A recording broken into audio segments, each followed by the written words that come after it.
Ireland and Australia, folks. It's a pretty close one. 13 points to 10, but the number one side in the world decided still to remain the number one side in the world. And, managed to hold off a pretty stiff fight from the Aussies. We'll go through some key events and stats, and you guys can let us know your thoughts. If you want British and Irish Lions gear, which is got 70% off on some lines, check out the British and Irish Lions store down in the description. Maybe get yourself something for Christmas. Not that far away. 13-10, man. Not that high scoring. I feel like a lot of people may write that game off, but I really enjoyed it. Yeah, I just thought it was a fun game. Not a perfect game, but a proper test match. I loved it. Yeah.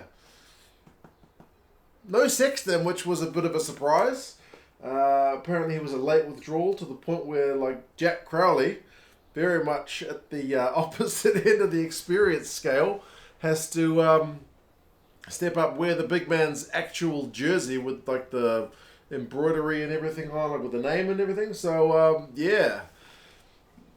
disruption for the Irish late in that one. Paisami going off for 2 minutes into the game certainly didn't help the Aussies. They've had a very bad season with injuries, but that's how things started. But there wasn't a lot of scoring in the old first half. That has to be said. 3 minutes, there were some phases from a free kick for the Aussies. Nick White had a wee snipe, but they went back for a neck roll. So Aussie play was kind of cancelled out early. Crowley slotted his first shot at goal, and the Irish are 100% with their kicking today, which is sadly for the Aussies more than we can say for them. Breakdown penalty conceded by the Aussies. So 3-0 to the home side early, and that's the entire score for the first half. It does get a little bit scrappy, Doris goes offside at one point, but then Foley's shot at goal was a real stinker, and he's been pretty good all year. I talked up the Aussie kicking another week in a row, and they've lost the game on a kick again, essentially. 23 minutes. Ireland have to defend about 10 Australian phases. They've got a lot of momentum, the Aussies, except Porecki, their hooker, goes off for an HIA. Does not return, which is, it will come back to bite them a wee bit later. 26 minutes, Australia 20 phases. But then there's another neck roll. Josh van der Flier was on the receiving end of a couple of neck rolls because that guy's just everywhere. Got to get rid of him, and then they end up doing it illegally. The ref has a wee warning of the captains at that point, too many neck rolls. If I see any more neck rolls, kind of high tackle stuff, someone's going to go to the bin. I thought Mack Nawaqanitawase only in his second test, and not a guy I was sure would be able to take the step up from Super Rugby level to test level. Actually did really well. A lot of energy. Dude was everywhere. Left wing, right wing, midfield, halfback, catching high balls. The guy was properly even involved in some handbags, which I thought was surprising. Was the opposite Sheehan? Yeah, it wasn't backing down either, which was interesting. More Australian pressure on 32 minutes. They end up knocking it on. 34 minutes, Australia's got an attacking line out. They lose it. 36 minutes, Fainga'a does a neck roll again on Josh van der Flier, and boomfa, he's gone. So Aussies down to 14 men, remembering that they've got no hooker to bring off the bench if there is a scrum called, which is going to be important a wee bit later. The Irish opt for touch, opt for a maul, but they end up with a foot in touch. So halftime score, 3 points to 0. End the half with a wee bit of handbags. Run meters are 116 to 228 to the Aussies. The Aussies have had 61% possession, 67% territory, 14 defenders beaten to 5, and yet they can't score a bloody point. If you're going to look back at this game from an Australian perspective, you needed to score some points in that first half, ultimately, but Ireland are very stingy on defence. 91% tackling rate and made 141 tackles in the first half. That's more than a game sometimes. The Aussies made 51. Second half starts. Hooper manages some kind of magic one-handed steal on Gibson-Park at the breakdown where he ends up basically pinching the ball out of his hands. But that's the first bit of good news, but it goes to bad news because remember how they don't have a hooker on the bench? Well, when there is a scrum, Australia have to go down to 13 men with uncontested scrums. Tupou has to come on. But there's only about 2 minutes left of that Fainga'a yellow card, so it's not too bad. And Ireland do look to have capitalised on it in the best way possible. A couple of minutes later, it's an Ireland scrum. They go, I said scrum. They go blindside. Hansen tears down that right wing. It's the thing of beauty stuff. His offload looks to set up Gibson-Park for a try, but right before he gets the offload away, Foley's tackle puts Hansen's foot into touch.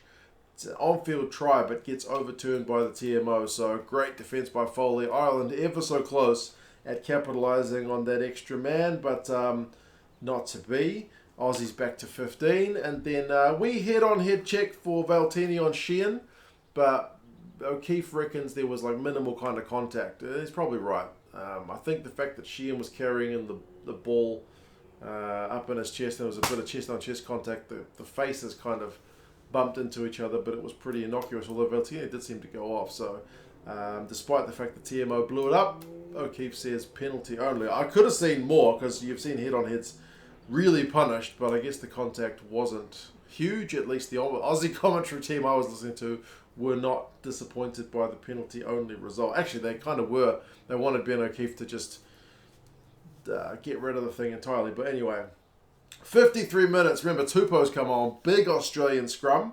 They're able to slot a penalty to make it 3 points apiece with that big scrum. But Tupou goes off injured. So that kind of sucks. His leg, again. The guy's becoming a little bit injury prone, sadly. I guess he is such a big human. The wear and tear on his body is real.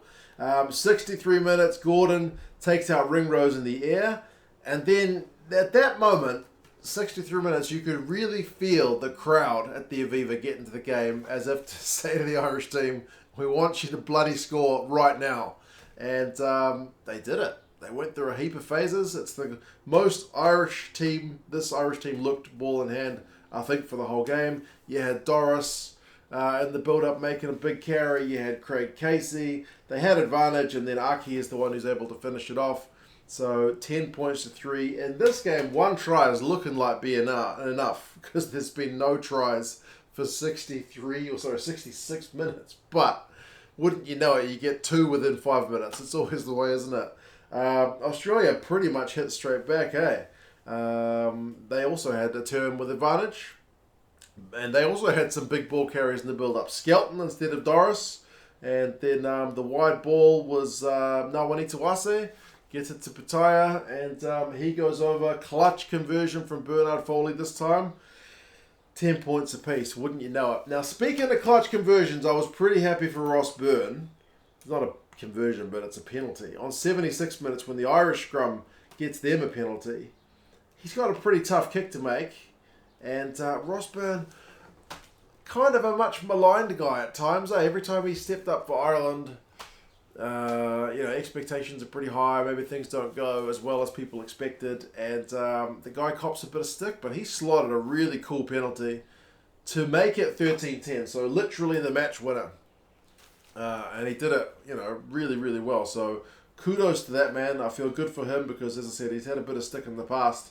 But the game is certainly not over with 4 minutes to go. Ireland concede a penalty at the breakdown. Australia don't opt for a kick. Nick White wanted one for when he chucked the ball into one of the retreating Irish players, which players do all the time and usually get rewarded by it with a penalty.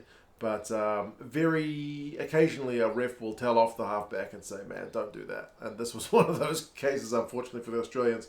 Penalty was maybe a bit wide, so they go for the maul. They end up conceding a penalty, don't they, at the maul time. That being said, Ireland, kind of uncharacteristically, could not close it out because with a minute to go, Australia steal that last line out. But, of course, with that stolen possession, Australia are still not really able to make anything of it. So, yeah, man. I mean, looking at this game, I figure Ireland were not as good as we've seen them play all year. And yet they still got a win, which is usually a marker of a pretty good team. And for Australia, it's another loss. But you got to say, man, That's very close losses to both France and Ireland. So despite the fact that Australia are way down the world rankings right now, there's not that much in it, eh? On their day, any of these teams could realistically beat each other. But it is an Irish win. Run meters 290 to 363, so the Aussies edged that. The Aussies still edged the position and territory, but it evened up much more from that first half. Clean breaks is 1 to 2, so pretty quiet, man. The Aussies finished with 2. But, sometimes you see one player get like 3. So the fact that the whole game only had 3 means it was pretty tight. Defenders beaten 14 to 27. The Aussies again dominate that number. And the Irish, 14 turnovers conceded to 4. I think 7 of those for Ireland were knock-on. So as I said, a little bit uncharacteristic. Where they were good, though, was defensively, man. I mean, 202 tackles is a Herculean shift at 88%. The Aussies also 122 tackles at 90%. Needs a bit of kind of recognition that that they put in a good shift against a very good Irish side. Line outs 18 from 20 for the Irish, 15 from 18 from the Aussies, so good without being flawless. Penalties conceded 12 apiece, so man, a lot of areas it's pretty tight. A lot of areas the Aussies actually edge it, but on the scoreboard is the one where it counts. Remember, Ireland kick at a hundy. As the Aussies, they missed that one shot at a penalty earlier on in the first half. Doris, man, I don't know if he got man of the match because I didn't stick around for the post-match, but bro, he was immense. 41 metres, 4 defenders beaten, 23 out of 24 tackles. Huge shift from a big man, really. I mean, Josh van der Flier finishes the top tackle with 26, although misses 4.